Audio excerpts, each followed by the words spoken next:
perkembangan dari penangkapan saudara HY Hua oleh Polda Metro Jaya beberapa waktu yang lalu, yang diantaranya masalah senjata api ilegal, yaitu yang pertama tersangka MM umur 35 tahun, wira swasta, Sumba Opu, Kabupaten Goa, dengan membeli senjata tersebut 15 juta dengan barang bukti senpi merek Baikal 1 pucuk, magazen 1 buah, holster 1 buah, amunisi tajam 11 butir kaliber 7,66 mm, amunisi tajam 4 butir kaliber 9 mm, amunisi karet 1 butir kaliber 9 mm, handphone merek 1 iPhone 14 Pro Max.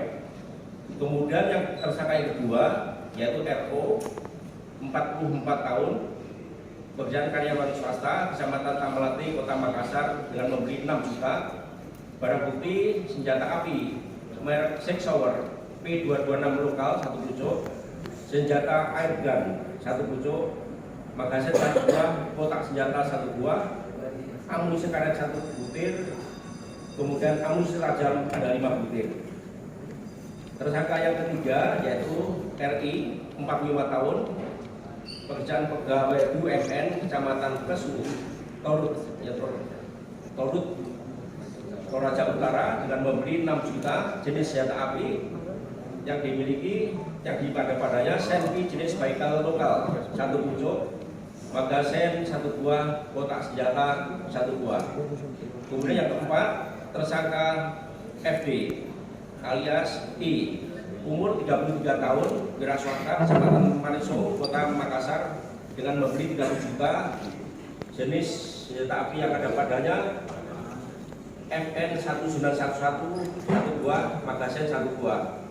Kemudian BB yang ditemukan di rumah HA di Kabupaten Pinrang, umur 43 tahun, pekerjaan wira swasta, Kecamatan Bontoala, Kota Makassar.